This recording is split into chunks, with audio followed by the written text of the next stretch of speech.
Spontaneous non spontaneous discussion आपसे हो चुके हैं नहीं? Enthalpy change, driving force wholesale नहीं होता, ये भी मैंने आपको बताया। और रैंडमनेस और डेल्टा एच दोनों मर्ज होकर कलेक्टिवली डेल्टा जी को क्या करेगा, स्पॉन्टेनियस की तरफ लेकर जाएगा कलेक्टिवली। क्लियर ना? फिर वो आपसे क्या कह रहा है एंट्रोपी के बारे में। अब हाईएस्ट है 15-20 मिनट में हम इस चैप्टर को खत्म करके थ्योरी को फिर क्वेश्चंस पे चलते हैं फिर ना। ध्यान से सुनो भी, एक एक चीज को इग्नोर मत करना कुछ भी। पहली बात, एंट्रोपी का मतलब क्या हुआ? बड़ा सिंपल, 2-3 वर्ड्स का आंसर है। क्या बोलोगे?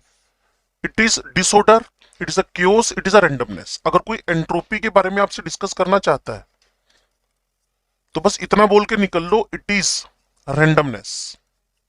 बस बात खत्म। क्लियर? आपके नोट्स में भी बस यही वर्ड आएगा, इससे ऊपर जाने की नीड ही नहीं है आपको एंट्रोपी के बारे में। आगे देखते हैं जी। इसने कहा जी फैक्टिंग रैंडमनेस, तो मैंने आपके लिए ना, ताकि आप स्क्रीनशॉट ले पाओ, मैंने सिंपल कर दिया है ताकि थोड़े से 2-4-5 मिनट हमारे बच जाए।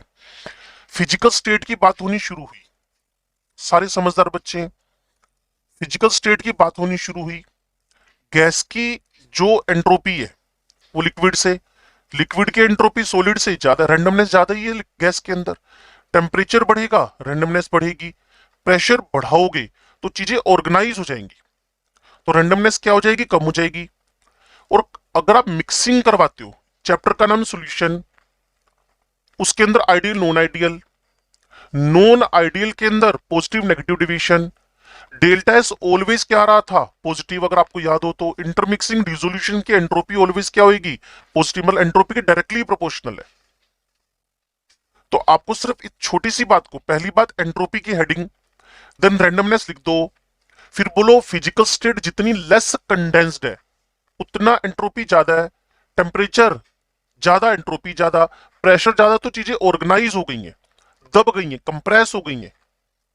और इंटरमिक्सिंग डिसोल्यूशन से एंट्रोपी बढ़ती जा रही है। लो जी, एक एग्जांपल है रबर बैंड का और बॉइलिंग ऑफ एग का, बड़ा ही फंटास्टिक एग्जांपल है, और ये नीट के एग्जाम में इनफाइनाइट टाइम्स आ चुका है। और इन दोनों पे फोकस करते हैं वो लोग। ध्यान से सुनना, रबर बैंड को जब स्ट्रेच किया तो आपको पता है रबर बैंड ओरिजिनली ऐसे कोइल्ड होता है, तो कोइल्ड को जब आप अनकोइल्ड कर रहे हो, क्लियर? तो हाँ जी, वो अब ऑर्डर्ड वे में आ गया है, तो एंट्रोपी इसकी क्या हो गई है? घट गई है। और जब एग की बात कर रहे हो आप, तो इसका प्रोटीन ड्यूरिंग द बॉइलिंग डीनेचुरेट कर गया है। तो जो प्रोटीन थे वो लिक्विड नहीं है। एग जब रो था, बिना उबला था, अनबॉइल्ड एग था, तो उसका जो प्रोटीन है वो कोलोइडल फॉर्म में। अब उसका colloidal form primary secondary tertiary में से सेकेंडरी टर्शरी क्वाटनरी स्ट्रक्चर तक बिगड़ जाएंगे ड्यू टू बॉइलिंग। प्राइमरी नहीं, क्वाटनरी सेकेंडरी डीनेचुरेशन। उस वजह से इसकी एंट्रोपी क्या कर गई है? बढ़ गई है। कोई बच्चा पता है क्या सोचता है, कई बार बच्चे आ जाते हैं इसको लेकर, सर जब एग को बॉईल करवाया ना, उसके अंदर का लिक्विड सॉलिड बन गया। मैंने कहा लिक्विड था ही नहीं उसके अंदर, उसके अंदर था ही कौन? कोलोइड। उसके अंदर जो योग था और उसके अंदर जो एल्बुमिन था वो कोलोइडल फॉर्म में पड़े हुए थे। क्लियर? ड्यूरिंग द बॉइलिंग उनका स्ट्रक्चर सेकेंडरी टर्शरी रैंडम हो गया, बिखर गया, डिसऑर्डर्ड हो गया, तो एंट्रोपी क्या हो गई? बढ़ गई। ये क्वेश्चन है भाई 27 नंबर। किसी लिक्विड को क्रिस्टलाइज करते हो सॉलिड में तो एंट्रोपी घटी। बस आप यस और नो में जवाब दे देना। मैं क्वेश्चन भी पढ़ रहा हूं, जवाब भी दे रहा हूं। टेम्परेचर किसी भी क्रिस्टलाइन सॉलिड का 0 से 115 तक बढ़ा दिया, बढ़ गई एंट्रोपी। पहले सॉलिड सॉलिड था, फिर सॉलिड है, गैस गैस बन गए, एंट्रोपी फिर बढ़ गई। किसी का मोलिकुलर फॉर्म एटॉमिक फॉर्म में बदला, तब भी एंट्रोपी बढ़ गई। अब मैं इस पूरे को रब करता हूं और तुम्हें पढ़ने के लिए इनवाइट करता हूं। इन चारों को एक बार फिर रीड कर लो, सॉल्यूशन नहीं क्वेश्चन पढ़ लो, बस पता चल जाएगा। एस एस एस किसके आगे अपवर्ड एरो और किसके आगे डाउनवर्ड एरो?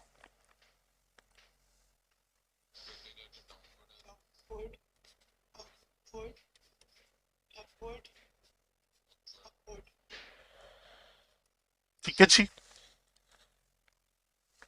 ये इसके आंसर ही थे। लो जी, कैरेक्टरिस्टिक्स ऑफ द एंट्रोपी, तो ये सारा पढ़ना ना पड़े इसलिए मैंने इसको थोड़ा सा इधर समराइज किया। ध्यान से सुनना।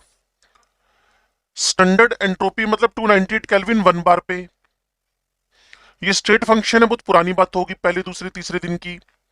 ये एक्सटेंसिव प्रॉपर्टी है, हाँ जी, EGSH एक्सटेंसिव प्रॉपर्टी है। इसकी एब्सोल्यूट वैल्यू डिटरमाइन हो सकती है, जबकि आपको पता है इंटरनल एनर्जी और एंथैल्पी की एब्सोल्यूट वैल्यू कैलकुलेट नहीं हो सकती।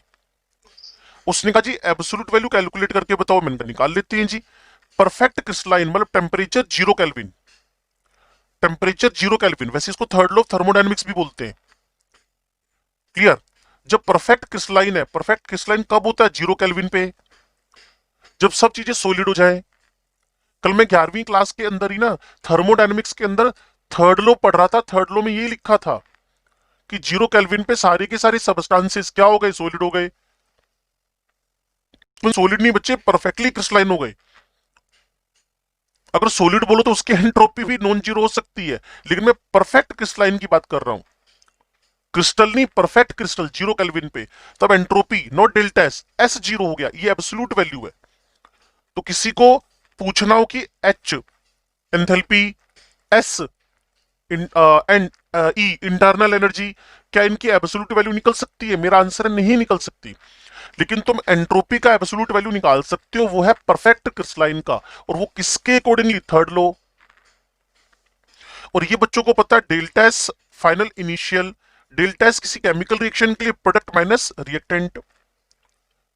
क्लियर? अब एक बार इसमें से ना रब करेंगे और फिर सीखेंगे। रब कर दूं, मैं चाहता था जो जो बातें हमें ऑलरेडी पता थी, जैसे मैंने काटना शुरू कर देते हैं, चलो ना। जैसे स्टैंडर्ड है तो इसकी नीड है नहीं, स्टेट है पुरानी बात है, एक्सटेंसिव पुरानी बात है, एब्सोल्यूट वाली नई बात है, बस इतनी इतनी नई बात है, बाकी कुछ है ही नहीं है। और सबको पता है डेल्टा एस मतलब क्या होता है? S2 minus S1। तो जब आप पढ़ रहे होते हो ना, तो आपको गौर करना होता है कि कौन सी बात आपके पास ऐसी है जो आपने नहीं सीखी है। बस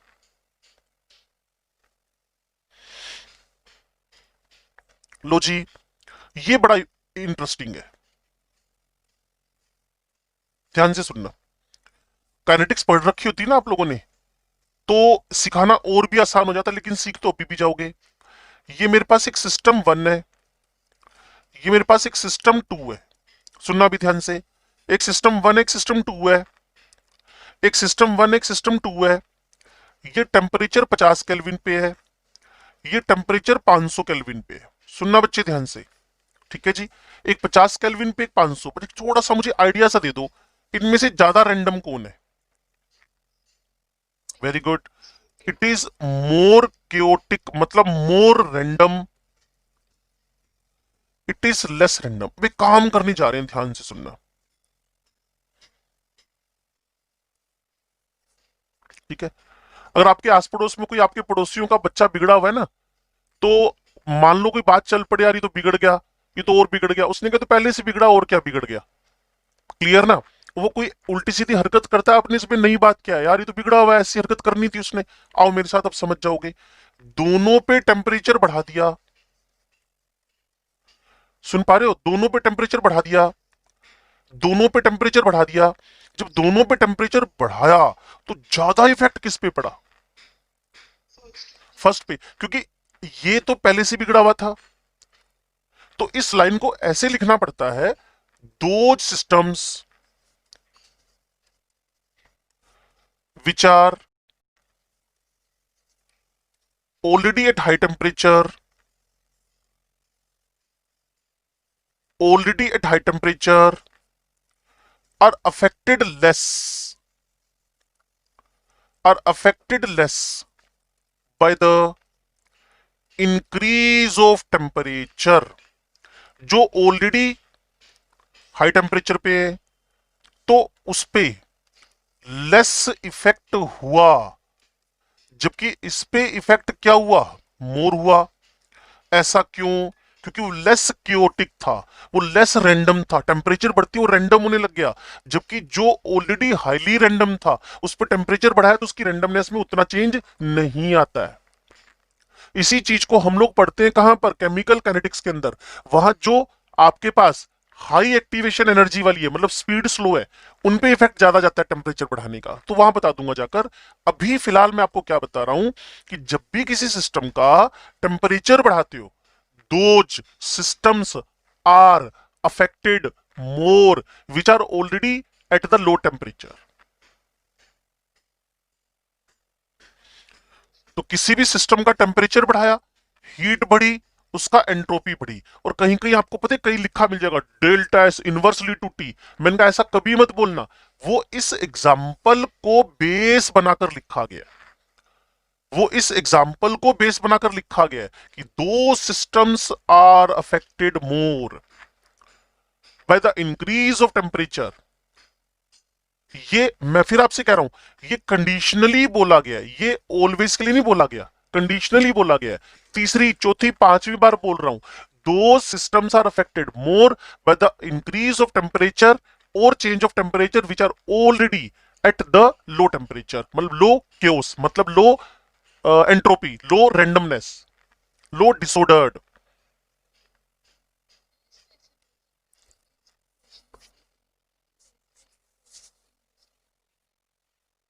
हाँ ये लिखा मैंने conditionally, delta S inversely to T. बिल्कुल सही बोल रही हो, तो परफेक्ट बोल रही हो। एस लिखते हैं तो एब्सोल्यूट होता है ना बच्चे, तो वो बात भी पीछे चली गई हमारी, ये वाली। एस डायरेक्टली टू टी था, टेम्परेचर जीरो हो गया, एस जीरो हो गया, टेम्परेचर बढ़ा, एस बढ़ा। और जबकि यहां हमने इसको कंपेरेटिवली तो डेल्टा एस के साथ इनवर्सली टी लिखा है, ठीक जा रही हो। लो जी, मैथमेटिकल डेफिनेशन तो ऑलरेडी हम समझ चुके हैं, क्यू डिवाइडेड बाय टी, ये वैल्यू क्यू की है, ये टी की है, कोई एडियाबेटिक प्रोसेस हो गया तो डेल्टा एस क्या हो गया, जीरो। हीट क्या हो जाएगी सिस्टम के अंदर, आनी बंद, डी क्यू बाई टी, तो ये आनी बंद हो जाएगी, तो क्या हो जाएगा जीरो। एडियाबेटिक प्रोसेस में डेल्टा एस क्या हो गया, जीरो। यूनिट इसकी क्या हो जाएगी बच्चे, ऊपर जॉल्स नीचे केल्विन, ऊपर कैलोरीज नीचे केल्विन। पर मोल फिक्स करना है, पर मोल फिक्स कर देना, joule kelvin inverse mole inverse. बोलो भाई। अब ये तो स्टेटमेंट दे रखे हैं ना, इनको पढ़ना, बस इस पे थोड़ा सा गौर करना है। उसके बाद आप ऑलरेडी सेकंड लॉ के सारे स्टेटमेंट पढ़ चुके हो, देखो ये आगे सेकंड लॉ के सारे स्टेटमेंट पढ़ चुके हो, तो फिर आप, मैंने 20-22 मिनट कहा था, लेकिन जल्दीबाजी में जाने का फायदा नहीं है। आज मैंने केमिस्ट्री के लिए ना उनको बोल दिया कि अगर हम अभी डाउट्स आधा घंटा कर पाए तो आधा घंटा डाउट और कर लेंगे, क्लियर ना। तो आप टिके रहना, 1:20-25 पे मैं आ जाऊंगा क्लास के अंदर वापस। 10 मिनट भी होंगे तो 10 मिनट डिस्कशन कर लेंगे, 15 मिनट तो 15 मिनट कर लेंगे। लो जी, स्पॉन्टेनिटी एंड एंट्रोपी चेंज, ध्यान से सुनना। कंसीडर द, एक एक वर्ड पढ़ूंगा, consider the mixing of no two non reactive gases. लो जी, ये मेरे पास नॉन रिएक्टिव गैसेज है, ओके, इनकी मिक्सिंग हो रही है, ठीक हो गया, क्लियर। और अगर इसको देखना चाहते हो तो ये ऑलरेडी हमारे पास एक डायग्राम के थ्रू हम समझ चुके हैं, ये वाला नॉन रिएक्टिव गैसेज है, ये वाल्व बंद था, वाल्व खोल दिया उसने, तो वापिस आते हैं जी वहीं पे, समझ चुके हैं, लेकिन चलो ठीक है एक बार फिर पढ़ लेते हैं। मेरे पास नॉन रिएक्टिव गैसेज है, इनकी मिक्सिंग शुरू हुई, ठीक है। आपने ऑन ओपनिंग द स्टॉप को connecting the two perfectly insulated, two perfectly insulated वही वहां था, having two gases, this is a spontaneous, वो तो वो नहीं था, लेकिन डेल्टा एच तो आपने जीरो ही कर रखा था ना बच्चे, देखो ना, देखो ना, देखो ना, doesn't involve any exchange of matter and energy with the surroundings, it is an isolated system. भाई बंद कर रखा है सब तरफ से, मैं कह रहा हूं इसको क्रैम ना करो, दिमाग के किसी न किसी कोने में इसको परमानेंटली सेट करो। ये वॉल्स कैसी थी, non conducting, insulating, delta H zero हो गया, मैटर चेंज हो नहीं रहा इसके साथ। तो अगर कोई गैसेस मिक्सिंग कर रही है तो उसके पीछे रिस्पॉन्सिबल फैक्टर कौन सा है, एंट्रोपी का बढ़ना, केओस बढ़ना, डिसऑर्डर बढ़ना। तो डेल्टा जी ये तो जीरो हो गया, माइनस टी डेल्टा एस हो गया, तो इसका जब तक पॉजिटिव वैल्यू नहीं होएगा तब तक डेल्टा जी नेगेटिव नहीं आएगा ना। आपको तो मैं वापस बोल सकता हूं, लाइन क्या थी? The process accompanied by increase in randomness, delta is positive, hence it may be concluded that for the spontaneous process in an isolated system the entropy change is positive। मैं कह रहा हूं कि पिछली सारी बातों को भूलकर ये बात अपने दिमाग में कॉपी में रख लो। Spontaneous process in isolated system कैसे होएगा? डेल्टा एच तो जीरो हो चुका है, तो भाई एंट्रोपी बढ़ेगी तभी है, और सबका मालिक एक कौन आपको पता है? Delta G delta H minus T delta S. मैं चाहता हूं जब एक राउंड लगे ना तो ऐसे फिंगर टिप्स पे सारी बातें पड़ी हूं। मैं राउंड वापस लगाऊंगा 10 मिनट का, एक सारा सेकंड लो का सारा, क्योंकि मुझे पता है फर्स्ट लो हमने धीरे धीरे कर लिया था। उसके बाद सारी की सारी जो थर्मोकेमिस्ट्री है उसके टर्म सीख ली हैं, 10-12 क्वेश्चन भी कर लिए हैं। क्लियर? तो अब मैं सेकंड लो को कॉन्फिडेंस दिमाग में लाने के लिए ना, ये देखो सारी बात, इसको नेगेटिव करना है तो भाई ये आ नहीं रहा, तो डेल्टा एस को पॉजिटिव ही करना पड़ेगा ना, तो बस इन लाइनों को कॉपी पेस्ट करो अपनी किसी के अंदर अलग से। अब चलते हैं जी नॉन आइसोलेटेड।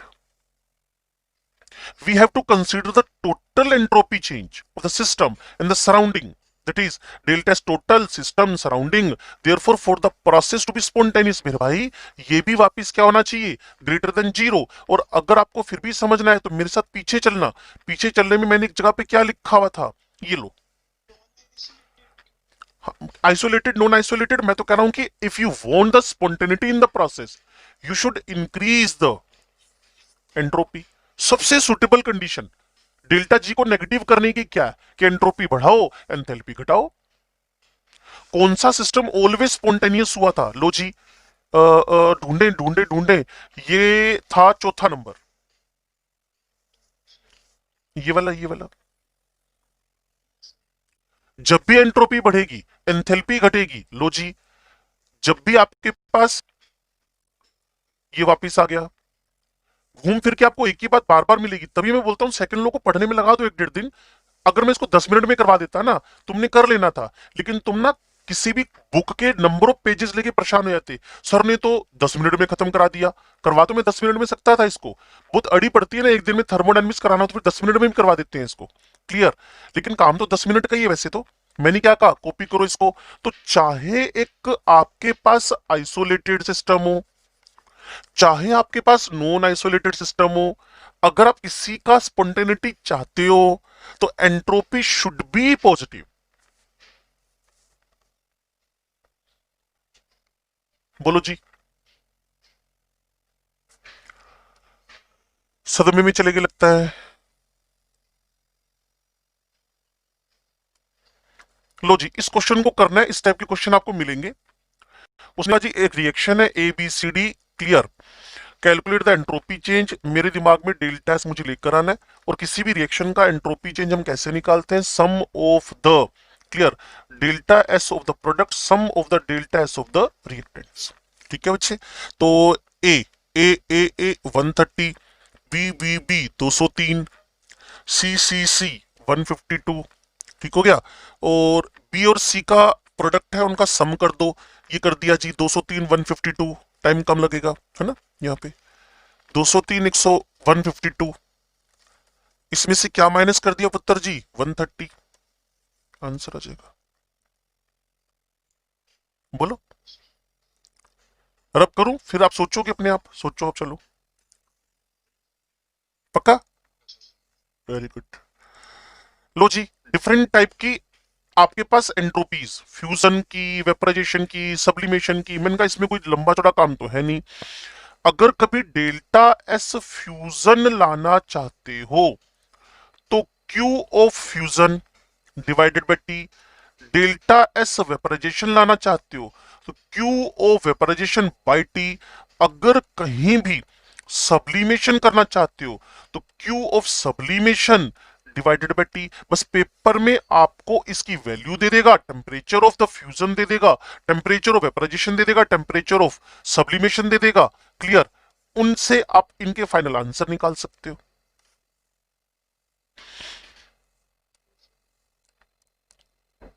ये सारा दे रखा है, सब्लिमेशन ही और वो। और ये बात तो सबको पता है कि अगर मुझे कोई डेल्टा एस सब्लिमेशन कहे तो ये डेल्टा एस फ्यूजन और डेल्टा एस वेपराइजेशन का सम होएगा।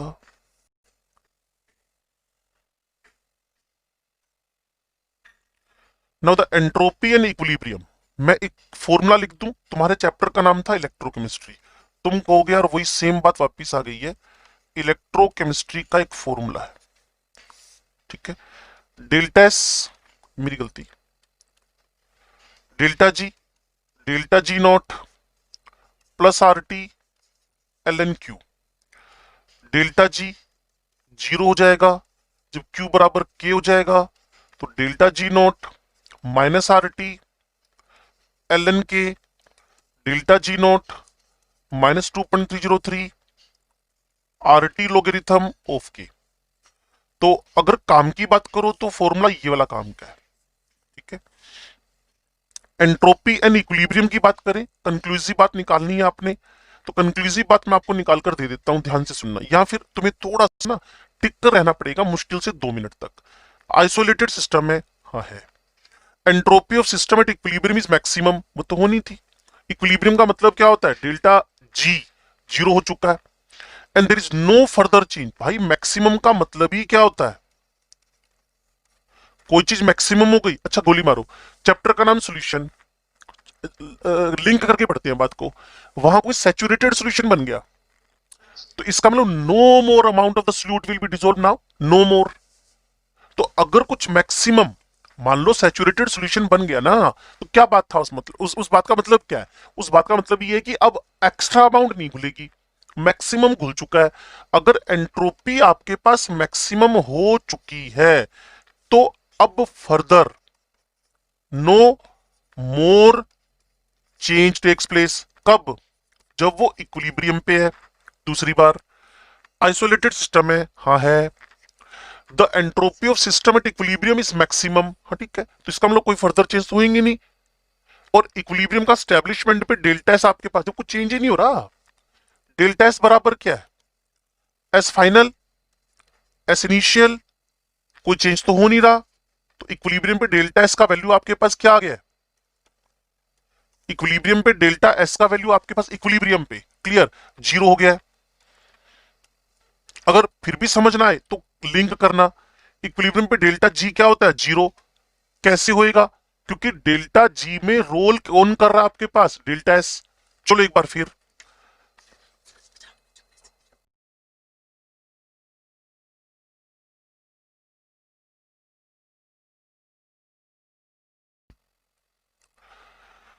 हाँ जी बच्चे। Now it may be concluded that in for any process at equilibrium delta S total क्या होएगा, जीरो। अब मेरे साथ रहकर सिर्फ कंक्लूसिव बात करते हैं, सुनो। कोई आइसोलेटेड सिस्टम है, उसको फॉरवर्ड जाना है, तो डेल्टा एस क्या होना चाहिए, पॉजिटिव। कोई नॉन आइसोलेटेड सिस्टम है, उसको फॉरवर्ड जाना, डेल्टा जी नेगेटिव करना है, तो डेल्टा एस क्या होना चाहिए, पॉजिटिव। और कोई सिस्टम इक्विलिब्रियम पे आ चुका है, तो what is the delta S, your answer should B zero. Objection करो, इस पे हम फिर वापस बात कर सकते हैं, लो जी रब कर दिया ऑब्जेक्शन।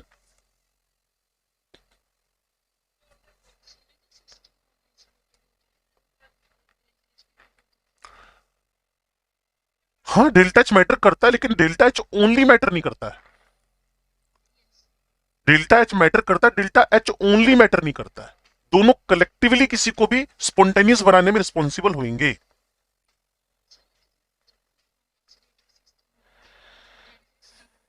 हम्म, अगर कोई नॉन आइसोलेटेड सिस्टम हो, डेल्टा एस आपके पास जीरो, नहीं फिर तो कैसे हो जाए, डेल्टा एस जीरो कर रही हो तुम, तो नॉन आइसोलेटेड सिस्टम में जब आपने डेल्टा एस जीरो ही कर दिया तो बाय डिफॉल्ट इक्विलिब्रियम तो स्टैब्लिश हो ही गया। नहीं नहीं, वो तो आप डेल्टा देखो ना, मेरी बात सुनो, तुमने क्या कहा, लिखते हैं इसको, तुम तुरंत समझ जाओगी। नॉन आइसोलेटेड, मैं तुम्हारी बात मान गया। तुमने कहा डेल्टा एस जीरो, मैंने कर दिया। जब डेल्टा एस जीरो हो गया तो आप किस तरफ चल पड़े, delta G, delta H -3 delta S, ये खत्म हो गया। ये वैल्यू क्या हो गई, खत्म हो गई, क्योंकि इक्विलिब्रियम पे डेल्टा जी क्या होता है, जीरो। ये दोनों बराबर करने पड़े। समझ गई ना मेरी बात को मैं क्या कर रहा हूं? तो मैथमेटिकली लिखते ही तुम्हारे दिमाग में खट खट खट सारी बातें भरी जाएंगी अपने आप ही। तुमने मुझे कंडीशन बताई तो आइसोलेटेड, मैंने कहा है। डेल्टा जीरो तो भाई इक्विलिब्रियम बन गया ना वो तो। भी अगर तुमने डेल्टा जीरो कर दिया तो एंट्रोपी अपने मैक्सिमम, अपने अपने मैक्स बल्क पे आ गई है। अब इसके आगे जा नहीं सकती वो। तो भाई आपको पता है फिजिक्स में जब लाइन लिखी हुई है क्या, entropy of universe is continuously increases. मेरे टीचर फिजिक्स में पता है कैसे सिखाते थे? वो ऐसे पेन लेते थे, वो लेक्चर खड़े होकर पढ़ा रहे होते ना, तो पेन लेके छोड़ देते थे। वो पता है क्या बोलते, तुमने कुछ ऑब्जर्व किया? हमने कहा क्या ऑब्जर्व किया? पेन गिर गया। वो कहते अकल तो लगाओ यार, वो क्या कह रहा है? मतलब टीचर हमें बोलता था कि देखो क्या कह रहा है, कि ये 1 सेंटीमीटर ऊपर नहीं उठा, ये 3 फीट नीचे गिर गया। अगर वो खड़ा बंदा तो 6 फीट नीचे गिर गया। तो एंट्रोपी बढ़ रही है, एंट्रोपी घट नहीं रही।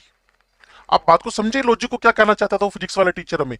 वो कह रहा था, बंदा कह रहा था कि ये देखो 1 सेंटीमीटर ऊपर नहीं आया, 6 फीट नीचे गिर गया। तो यूनिवर्स की एंट्रोपी कंटिन्यूअसली क्या हो रही है? बढ़ रही है। It is a third law of thermodynamics. Second law of thermodynamics मेरी गलती, थर्ड लॉ तो आपका एब्सोल्यूट वैल्यू का है। हाँ हाँ बिल्कुल है, नो फर्दर चेंज, ये साफ है। तभी मैंने कंक्लूसिव बात की। चाहो तो मैं तीसरी बार बोल देता हूं, सुनो। एक सेकंड, एक सेकंड। अगर कोई आइसोलेटेड सिस्टम है, उसको स्पॉन्टेनियस होना है। नॉन आइसोलेटेड सिस्टम है, उसको स्पॉन्टेनियस होना है, तो delta S greater than zero होना चाहिए। अगर कोई इक्विलिब्रियम पे आ चुका है, अब चाहे आइसोलेटेड नॉन आइसोलेटेड, तो उसमें क्या स्टैब्लिशमेंट हो चुका है? इक्विलिब्रियम।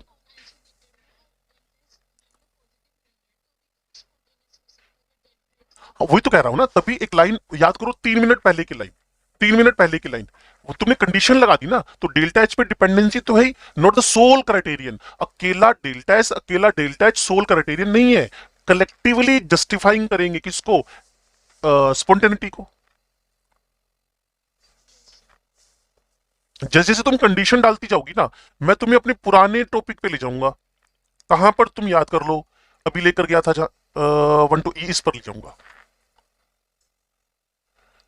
जैसे जैसे तुम मुझे कंडीशन, मैं इन चारों कंडीशन के अलावा कहीं जा ही नहीं सकता। तुम मुझे कंडीशन बोलती रहोगी, तभी कह रहा हूं ये 10 मिनट का टॉपिक है, हम इसको लंबा खींच देते हैं 1.5-2 घंटे तक, ताकि बच्चा कंफर्टेबल फील करने लगे बाद में जब रिवीजन करे। और आपको एक भी क्वेश्चन फंसेगा नहीं अब इतना डिस्कशन करने के बाद। ठीक है जी, चलो। फॉर रिवर्सिबल आगे पीछे, इरिवर्सिबल आगे आगे, expansion of an ideal gas under isothermal condition, delta T zero. Delta U तो पहले ही बेचारा कहता जी मैं तो जीरो की तरफ जा रहा हूं, मैंने कहा चले जाओ भाई, clear. But delta S total, clear, किसके लिए? Is non zero for irreversible, उसको तो आगे जाना है स्पॉन्टेनियस। दस delta U doesn't discriminate, delta U हो चाहे इरिवर्सिबल हो चाहे रिवर्सिबल हो, दोनों के लिए जीरो है। आइसोथर्मल कंडीशंस के लिए डेल्टा एस रिवर्सिबल, जैसा कि अभी जपनीत से बात चल रही थी, ये तो जीरो होएगा। इरिवर्सिबल के लिए कंडीशनली जीरो हो सकता है, ऑलवेज नहीं। अब तो जपनी तुम्हारी बात को फोर्स मिल गया, ये कंडीशनली जीरो हो सकता है, ऑलवेज नहीं। लेकिन रिवर्सिबल, अब देखो ना ये क्या कह रहा है, डेल्टा यू तो ऑलवेज जीरो होता है जब रिवर्सिबल हो चाहे रिवर्सिबल हो। लेकिन डेल्टा एस हो भी सकता है, नहीं भी हो सकता। Discriminate between reversible irreversible process where delta S does, ऐसा ही करता है जबकि वो नहीं करता। डेल्टा यू ऊपर वाले पैराग्राफ को मैंने यहां छाप दिया है, इसलिए मैं पहले दिन से बोलता रहा हूं कि अगर मैं सामने लिखकर भी ला रहा हूं तो वो इसलिए कि तुम बुक में जाओ तो तुम्हें लगे यार ये क्या लिख रखा है, टीचर ने चलो इसकी समरी बनाकर हमें दे दी है, आज के बाद यही पढ़ेंगे और कुछ नहीं। सेकंड लॉ के सारे स्टेटमेंट मैं आपको बता चुका हूं, एक बार फिर बता देता हूं। जितने भी नेचुरल प्रोसेस है सारे स्पॉन्टेनियस है। Without the help of external agency कोई भी सिस्टम पीछे जा नहीं सकता। ये पॉसिबल ही नहीं है कि आप हीट को 100% वर्क में कन्वर्ट कर दो, कुछ तो नुकसान होगा ही होगा जिसको एंट्रोपी बोलते हैं। अगर आपको आगे जाना है, डेल्टा एस पॉजिटिव होना चाहिए, नॉन आइसोलेटेड तो भी पॉजिटिव होना चाहिए, क्लियर। अगर किसी को स्पॉन्टेनियस बनाना है तो एंट्रोपी बढ़नी चाहिए। ये तीनों स्टेटमेंट एक जैसे थे, कल मैंने आपको बताया था।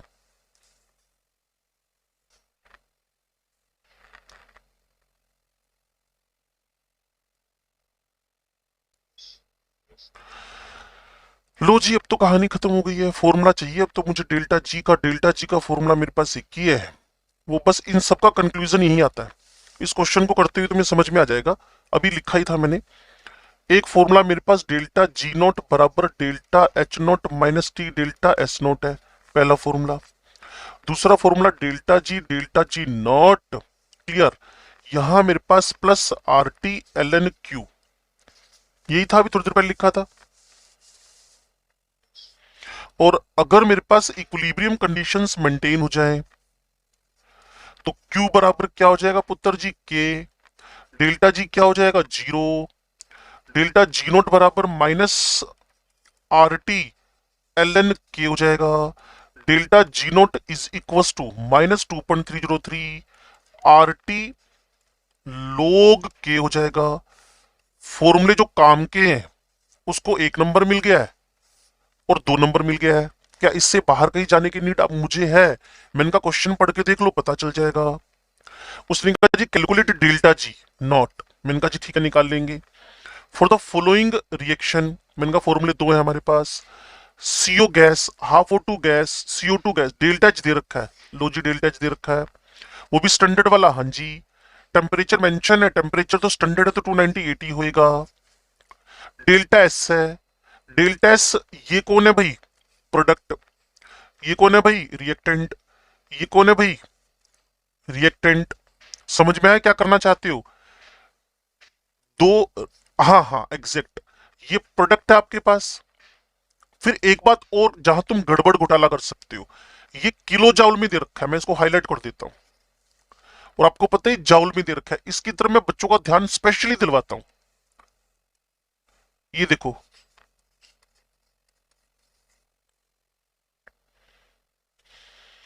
दोनों की यूनिट अलग अलग हो गई है भाई। तो डेल्टा एस कैसे निकालोगे, कुछ आइडिया दो मुझे। डेटा ही लिखवा दो बच्चे। प्रोडक्ट 213.8 माइनस, बोलो बोलो, 197.9 ना, 205.0 का हाफ। बस इसीलिए लिखवाया था, ताकि लिखा तो यहां भी था, आपसे इसलिए लिखवाया था कि आप मेरी बात को लिटरली फॉलो कर पाओ कि जितने मोल यहां दे रखे हैं उतनी यहां मेंशन करने हैं। क्या ये 29 नंबर क्वेश्चन समझ में आया? चलो जी, ये फॉर्मूला हो ही चुका है, डन। ये मैंने बता ही दिया पीछे आपको। 30 नंबर क्वेश्चन कर लेते हैं भाई। इसके लिए तुम ही दिमाग लगाओ, मुझे हिंट देना, समझ में आया कि नहीं आया मुझे बता देना। Question number 30।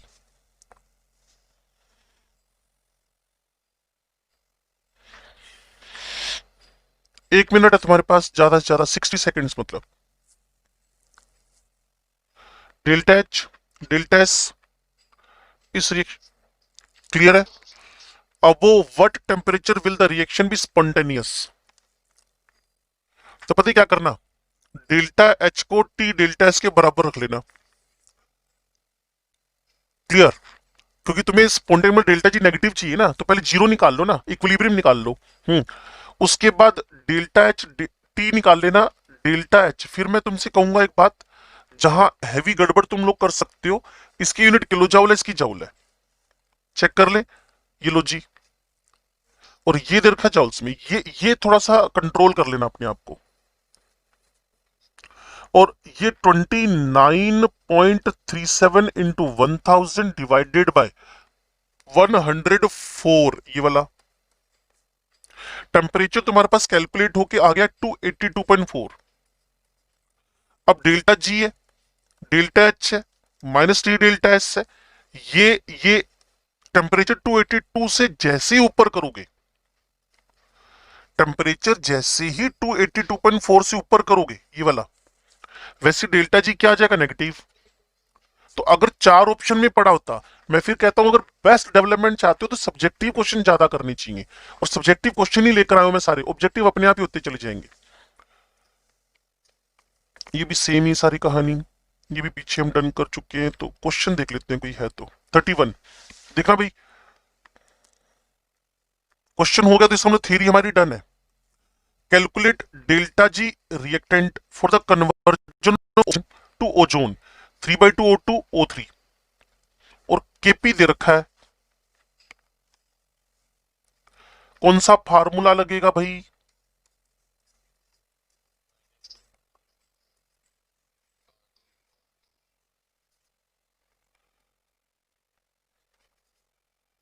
ठीक है, केपी मेंशन्ड है और आर पता है हमें, टी हमें स्टैंडर्ड वाला लेना है, डेल्टा जी नोट, सीधा सा आंसर आ गया।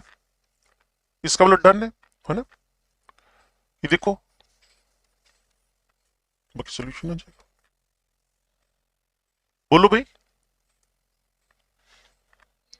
लो, ये भी दिया तुम्हें क्वेश्चन। क्वेश्चन ना हो तो थ्योरी नहीं हुई हमारी।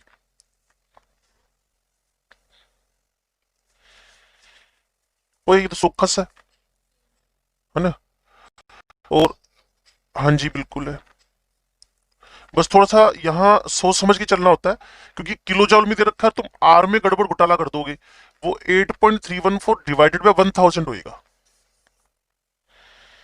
तो ये तुम्हारे पास kilo joules kelvin inverse mole inverse. ये थोड़ा सा तुम्हें पीसफुली चलना होगा और सोच के चलना होगा, क्योंकि 11वीं और ड्रॉपर का बच्चा ही गड़बड़ करता ही करता है। लो भाई, लिमिटेशन और इंपॉर्टेंस, ये फालतू की बातें हैं। तो एग्जैक्टली हमारे पास टाइम हुआ है 10:23।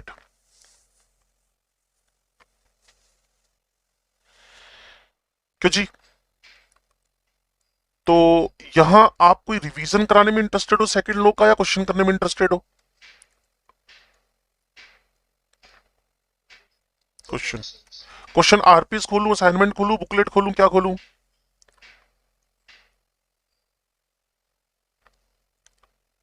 डिसीजन आपका ही है। थर्मो के आरपीस, ये डन है, ये भी डन है। इसमें से थोड़ा काम इस पे किया हुआ था, इस पे कर लेते हैं। अगर बच्चों ने काम कर रखा है तो बता दो। आरपीएस 3, ये 3 क्वेश्चन कर रखे हैं, करने हैं अभी। बोल दो, फ्रैंक बोल दो ना, फ्रैंक बोल दो। कर लिए, गुड। नहीं करे तो कर लेते हैं, कोई चक्कर ही नहीं है, सीख ही रहे हैं।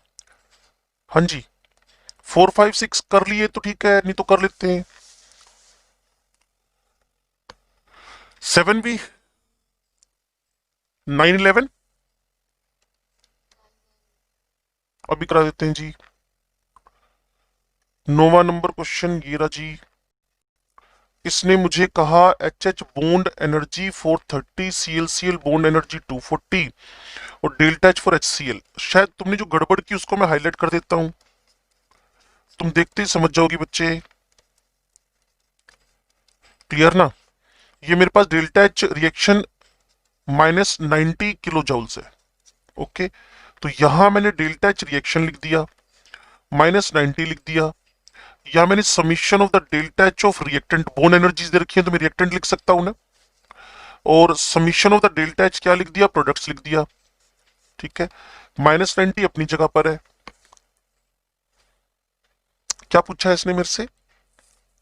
HCl पूछा हुआ है ना? हाँ, तो ये मेरे पास प्रोडक्ट्स हैं, ये मेरे पास रिएक्टेंट रिएक्टेंट है, और रिएक्टेंट के लिए मेरे पास क्या है, 430 का हाफ है, फिर मैं 2 हाफ है, ये मेरे पास एक्स वैल्यू है। आपने इसको कैलकुलेट करके देखा, आ जाता है इससे आंसर।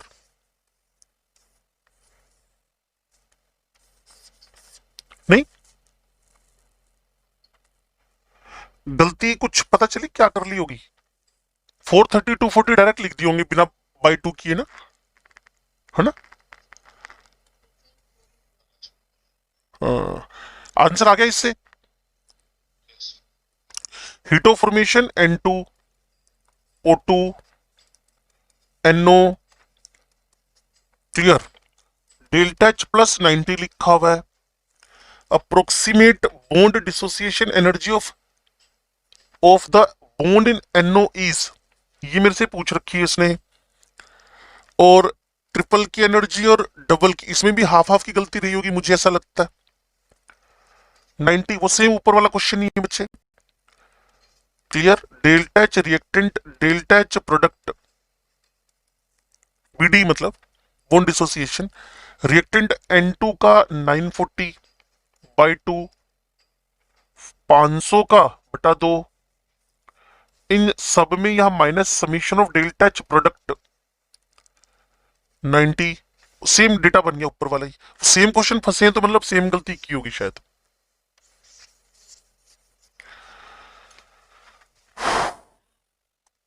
अगला पेज ले लूं, 4th नंबर।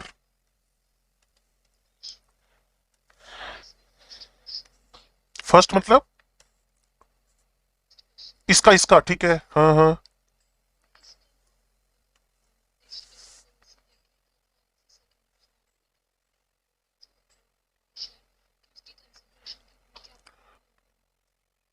नहीं नहीं नहीं नहीं, जब आपको उसने 1m लिख दिया तो 2H+ रिएक्ट कराना ही है, मस्ट है। जो दे रखा है वो पता है ना, हम ऐसे फ्यूचर में क्यों देख रहे हैं जो हमें नहीं पता। हम क्यों अपनी तरफ से ऐसी शक जाहिर करें कि जो कॉस्टिक पोटास है वो 2 मोल है, 1 मोल है, आधा मोल है। हमें उसने कह दिया तुम्हें पूरे दो दो H+ रिएक्ट करानी है, जब यहीं दे रखा है। उस तरफ हम क्यों झांक रहे हैं जो अनसर्टेन है, डार्क है। जब नहीं तो उसने खुद ही कह दिया ना, enthalpy change for the neutralisation of 1m, मतलब 2m न्यूट्रलाइजेशन करानी ही है। अब तुम जितने NH ले आते हो ले आओ, है ना। वो खुद ही कह रहा है 2H न्यूट्रलाइज करानी करानी है। हाँ भाई, 7th 0.2 ग्राम है ना बच्चे, इसको बदल लेते हैं हम लोग। 100 ml पॉइंट, वैसे नीड है नहीं मुझे लगता है, लेकिन पता चल जाएगा अभी ना। 0.40 और 100 ml सोल्यूशन है, तो ये हो गया 10। ये हो गया तुम्हारे पास 2/40, 2/4 मतलब हाफ, 0.05। ये इतना नॉर्मल तुम्हारा NaOH, बस इंटू 57.5 कर दो। नहीं, ये गलती पता चल गई होगी ना बच्चे। पता क्या होता है, जब हम सॉल्यूशन चैप्टर कर रखे होते हैं ना, तो ग्राम्स को इमीडिएटली तुम्हें मोल में, और सोचो ना इसी के अंदर तो मिला है 100 ml के अंदर। बच्चे कई बार समझ नहीं पाते कि ये क्यों लिख दिया भाई। ये कंटेनर है, इसी में H2SO4 है, इसी में ले जाके NaOH पटक दिया, तो NaOH भी तो अपनी कॉन्सेंट्रेशन 100 ml के अकॉर्डिंगली क्रिएट करेगा ना। कोई नहीं कोई नहीं कोई नहीं कोई नहीं, अब सीखोगे बच्चे तो ठीक हो जाएगा, कोई प्रॉब्लम नहीं है। आपके पास मास है, ये मोलिकुलर मास है, ये मास है, ये वॉल्यूम है, उसको लीटर में कन्वर्ट कर देना हमने। ओके, 8 9 10। हाँ, लो जी, डेल्टा एस Q/T, ठीक हो गया। अब आपसे वो कह रहा है कि आपके पास लेटेंट हीट और vaporisation of water is x joules per gram. तो x जाउल पर ग्राम को, और आपको डेल्टा एस निकालना है तो पर मोल निकालना है। तो सबसे पहले लेटेंट हीट को हम 18 मोलिकुलर वेट इंटू एक्स से मल्टीप्लाई करके उसको पर मोल बदल लेते हैं। जपनीत ये पता है क्या हो गया, Q। ठीक है, अब टेम्परेचर का डिवाइड, 373 का डिवाइड 100 डिग्री है, और मुझे 9 ग्राम के लिए निकालना है। तो एक कितनी है, आधे मोल की क्या होगी, आधी। 9 ग्राम का निकालना है ना। तो 3 ट्विस्ट थे हल्के हल्के। पहले तो दे रखा है उसने लेटेंट हीट पर ग्राम, और मुझे अच्छी तरह याद आता है, और तुम ना, मेरे को ना इस चीज में बड़ा मजा आता है ना, जब तुम इन चैप्टर को पढ़ के कभी रिवीजन पे आओगे ना, तुम्हारे लिए कितना सुपर कंफर्ट होएगा। सॉल्यूशन चैप्टर में कितना सुपर कंफर्ट होएगा। वहां तुम्हें टीचर ने बताया था केबी जब लिखना है या KF जब लिखना है, तो यहां लिखना है MRTB² 1000 डेल्टा HV। फिर बताया था अगर ये पर ग्राम दे रखा हो तो इन भाषा को उड़ा देना, है ना। तो अभी भी तो यही है, ये लेटेंट हीट होती ही पर ग्राम है, और मेरा जो डेल्टा एस हो पर मोल निकलना है, तो मैं पर ग्राम को पर मोल में बदलूं, तो बदल दिया मैंने। कोई लड़ाई झगड़ा मेरे साथ? चलो जी, ये अब थोड़ी सी हमें करनी पड़ेगी ना, क्योंकि ये टॉपिक का कुछ पोर्शन आज हुआ है ना, तो अगर नहीं किया तो स्टार्ट के 5 क्वेश्चन पे हम अपना ट्रायल ले लेते हैं। कर लिया तो बहुत बढ़िया बात है। बस 1 सेकंड में आया आपके साथ ना। चलो 8 पहले कर ही लेते हैं ना, फिर बच्चा फंसेगा नहीं तो। किथे गया भाई, किथे गया? ये रहा।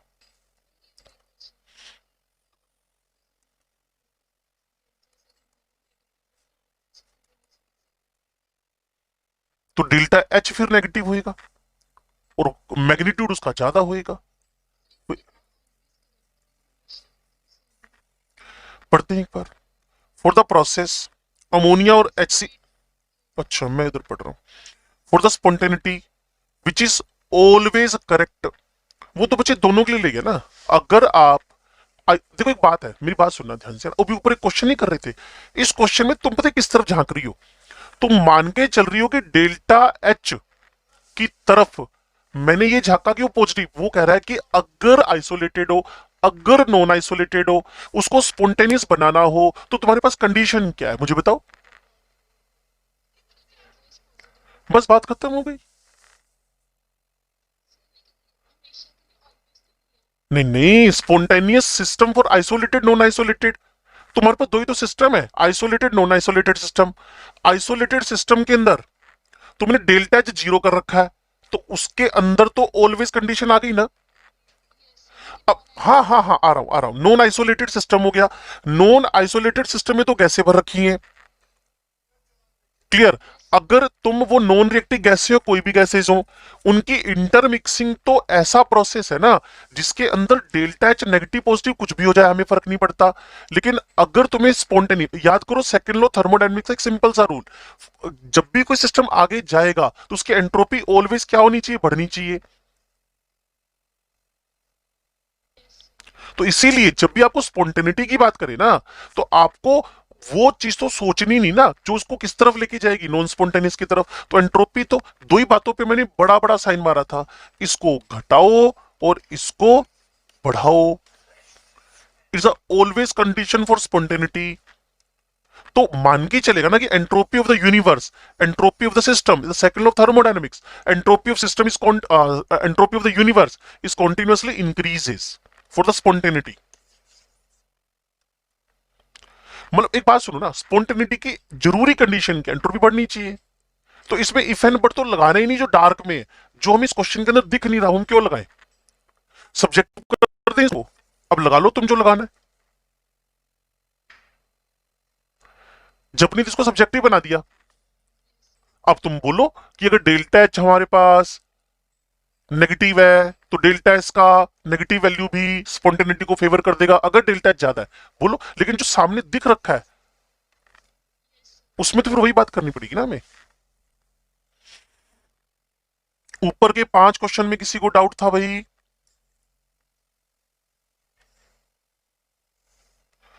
मैं चाहता हूं ये 5 क्वेश्चन अगर जब नहीं इस पूरी आरपीएस में कोई डाउट है? और maximum work done by a system is given by,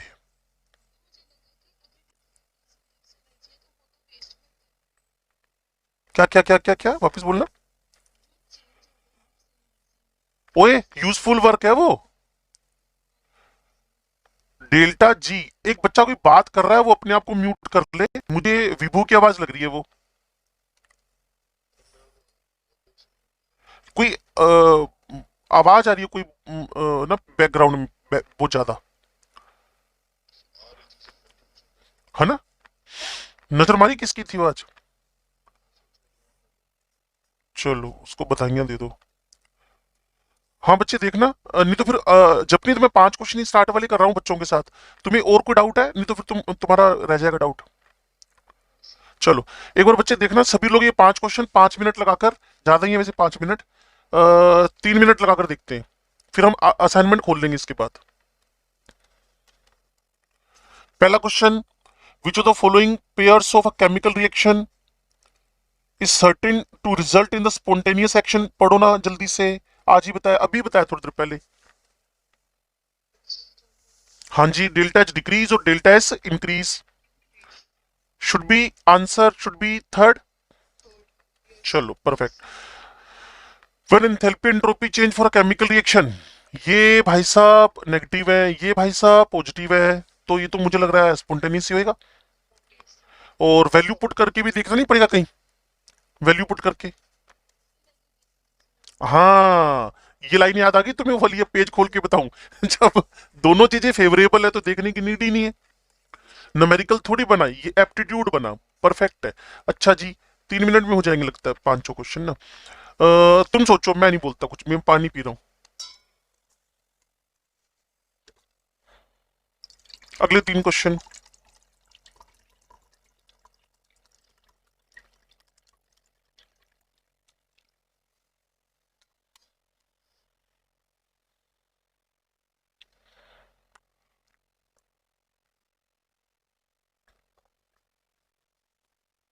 हाँ जी,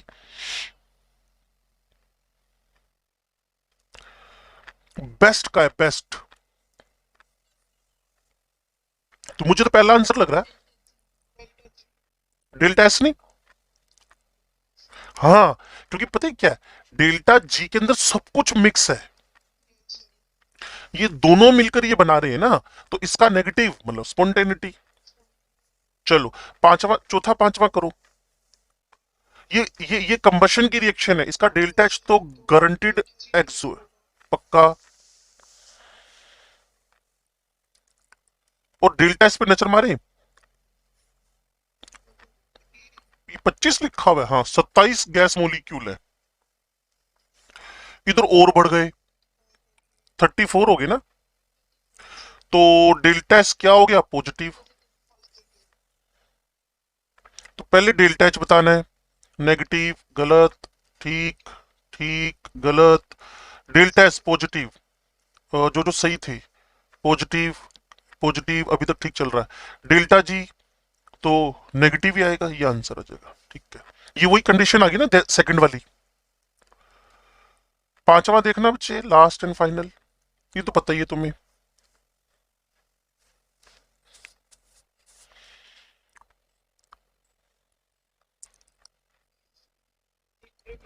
Q1 हो जाए ना, Q1 हो जाए जब, तो लोग जीरो जाएगा और सबका बड़ा हो जाएगा, डेल्टा जी बराबर डेल्टा जी नोट, नहीं? या और कोई कंडीशन भी हो सकती है। टेम्परेचर 0 डिग्री पहले 273, फिर तो ही नहीं सकता ना। अगला करना है छठा सातवां। आठवां तो भी समझ ही लिया था बच्चे ने, मेरे ख्याल में नौवां समझा था शायद। देखना बच्चे, कहता हूँ कर ही लो, नहीं तो असाइनमेंट खोल लेते हैं। हाँ, 6 7 8।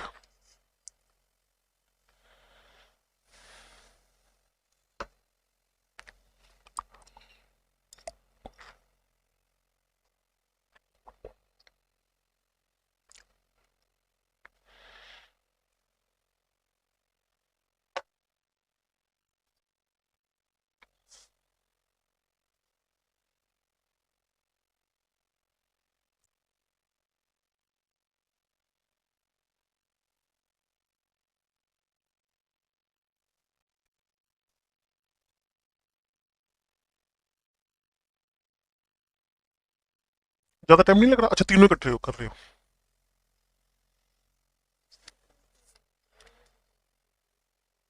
हम्म, परफेक्ट है ना। डेल्टा 2.303, एनआर आरटी लोग के, equilibrium constant of certain reaction is 100, तो लोग 100 का दो वैल्यू हो गया, आर का वैल्यू भी दो ही दे रखा है, टेम्परेचर उसने 500 दे दिया, तो 500 दो दो 2000, तो यही हो गया, ठीक है। -2.303 इंटू 2000, हजार का डिवाइड मार दिया, आंसर किलो कैलोरीज में दे रखा है, तो माइनस का 4.606 आंसर आ गया। Correct relationship between standard free energy change and equilibrium constant, लो जी, तो बच्चों वाला क्वेश्चन हो गया, अभी किया था, ये आंसर तो नहीं है कहीं, है ना। For the spontaneous reaction which is always correct, ये तो भी किया ही था, ऑलवेज पूछा, जपनीज ने पूछा था ना ये। और ये था, ये नहीं किया।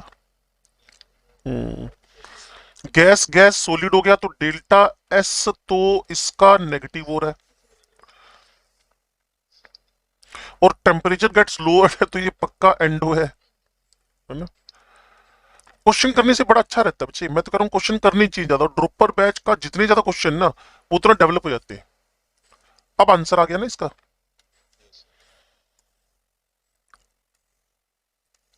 इधर से तुमने 10वां करना है अब। 1000 डिग्री कभी सीधे मत ले लेना।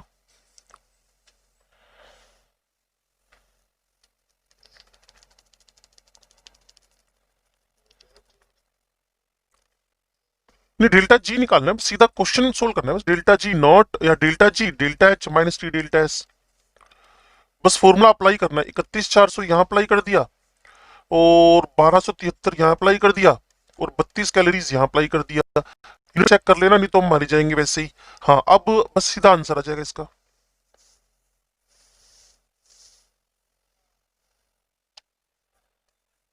नहीं, 10वां समझ गए ना आप लोग।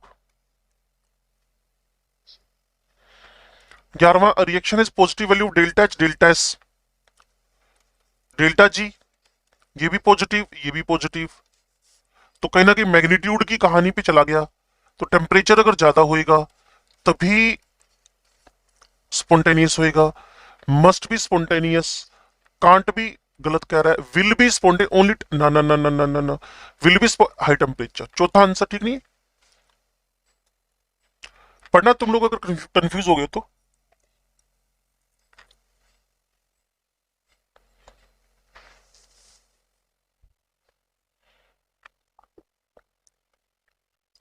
11वीं पे कंफ्यूज तो आ गया। चलो, 12वां भी जपनीत ने कराई लिया था,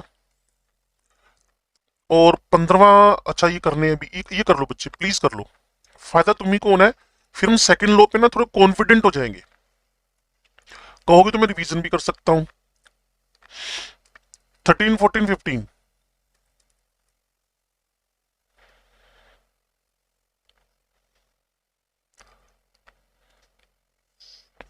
डेल्टा एच दे रखा है।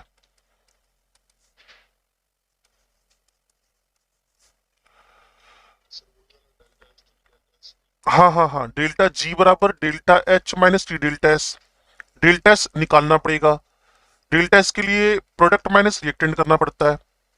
तो प्रोडक्ट तुम्हारे पास कौन कौन है भाई, AB3 है, AB3 के लिए 50 है, ठीक है, और 50 पूरा पूरा है, ठीक है, और A2 के आधा इंटू 60 है, और B2 के लिए 3/2 इंटू 40 है। तो इससे तुम्हारा डेल्टा एस निकल आएगा, ये पता ही है, टेम्परेचर टेम्परेचर टेम्परेचर टेम्परेचर। हाँ, डन हो गया फिर।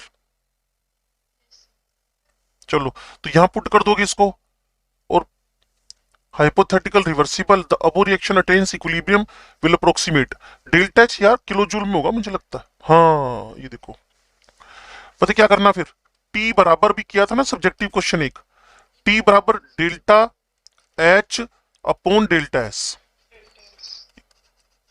मैं फिर कह रहा हूं कि एक हैवी गड़बड़ मत कर डालना, किलो जूल और ये दे रखा है जूल।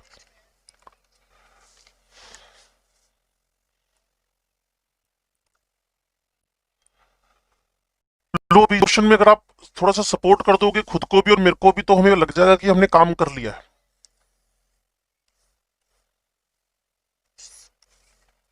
पढ़ के कॉन्फिडेंस बिल्ड करो अपने अंदर ना।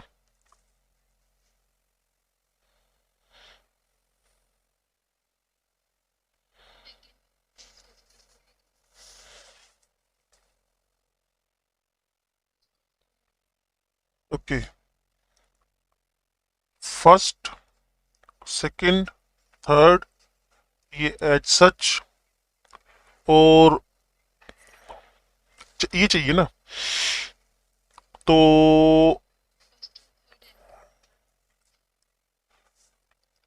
नहीं तो सेकंड को रिवर्स नहीं करना पड़ेगा? हम्म।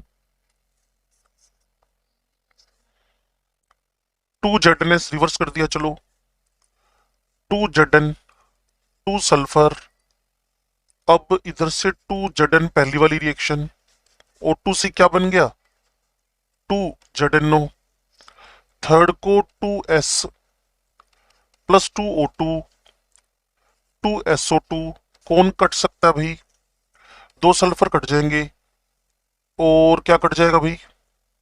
दो जिंक कट जाएंगे, दो जेडएनएस डन, तीन O two done, two ZnO done, two SO two. हाँ ठीक है।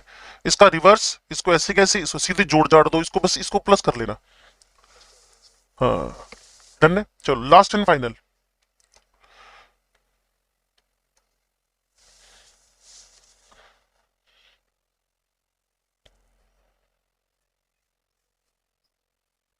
एक एक इसमें लाइन है शायद।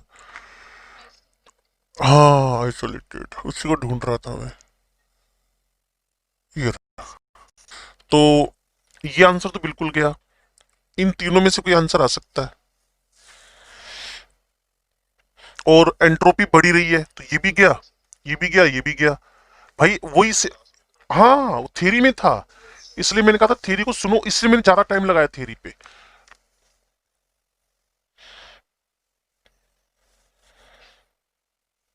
इसमें 3:19 तक कर लिए थे हमने। लो भाई 3:20 पे, बस इसको पढ़ो और लग रहा है कि हो जाएगा तो फिर आगे बढ़ेंगे। 3:20, 6 मिनट है हमारे पास एग्जैक्ट। मेरी 11 बजे क्लास स्टार्ट होनी है अगली।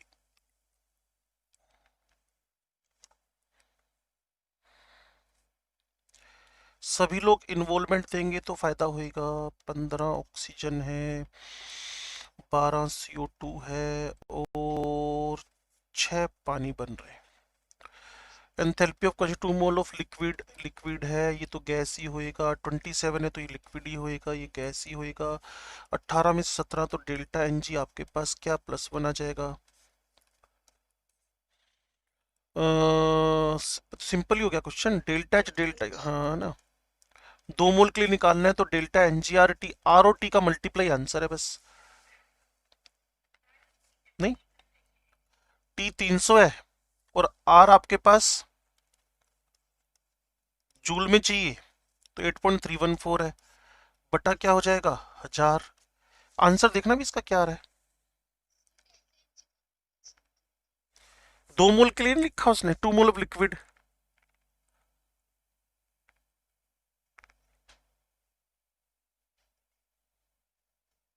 नहीं,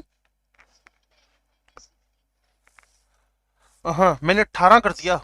ओए, हाँ हाँ मैंने 18 कर दिया। मेरी गलती हो गई। जो आंसर आएगा इंटू 3 कर देना बस, यही हुआ है ना। जो आंसर 3, ये 2, ठीक है। ये दोनों ये कट गया। आंसर किस में आ रहा है? प्लस में आ रहा है। डेल्टा, इसका आंसर चेक करना क्या दिया हुआ है। और 12 माइनस ही आएगा यार, मैं गड़बड़ कर रहा हूँ ना। ठीक है, 12 -15 है ना, तो -3 आएगा ना, -3। ठीक है ठीक है ठीक है। मैंने ये भी मिला लिया, पानी भी। ये तो तुम देखते ही कर दोगे। देखना बच्चे, heat of neutralization of cesium hydroxide with all strong acids is 13.4 kilo calories per mole, और if the heat release on the neutralisation of cesium hydro with HF is 16.4। सीधा ना आ गया। हाँ है ना। इसमें क्या फॉर्मूला था हमारा? मैक्सिमम माइनस, है ना, तो -3 आंसर आ जाएगा। मैग्नीट्यूड लिखना था, 13.4 -16.4। ठीक है, याद आ गया। ये देखना 322।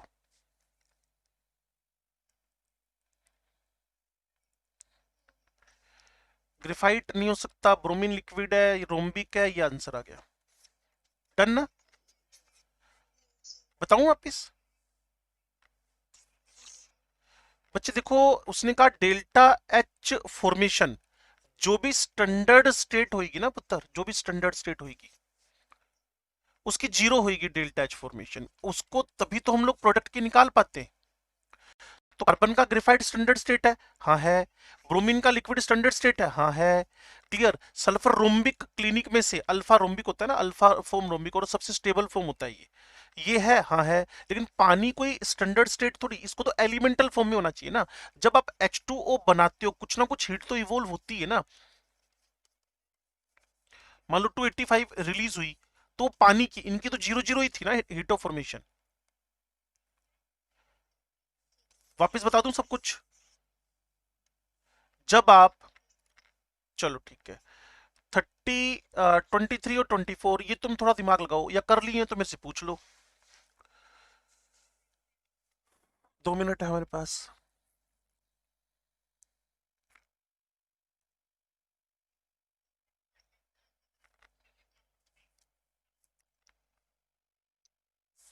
सोखा है वैसे। आयरन का एटॉमिक वेट पता है, वन ओनली 50। हाँ हाँ हाँ, यूनिटरी से कर लोगे ना इसको। 2.1 का आपने सल्फर से कॉम्बिनेशन कराया तो 3.77 है। तो पर मोल तो 56 ग्राम्स। 3.77 by 2.1 इंटू 56, सीधे आंसर आ जाएगा 323। क्यों भाई? इवोल्विंग कह रहा है तो माइनस का साइन लगा देना। 324 देखना पुत्र फटाफट।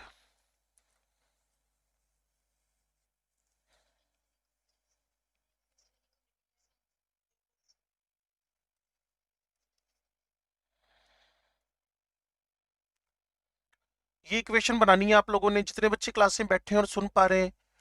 क्लियर। ये 3 लिख दिया, यहाँ 1.5 हो गया, ये 3 लिख दिया, इसको रिवर्स लिख दिया क्योंकि मुझे Cr2 प्रोडक्ट साइड में चाहिए, यहाँ रिएक्टेंट लिख रखा है। तो ये 330 प्लस का, 330 माइनस का ही हो गया, और वो मेरे पास प्लस का 1130 हो गया। दोनों को जोड़ दो, आंसर आ जाएगा 800। ठीक है, लो जी 25 कर दो जल्दी से।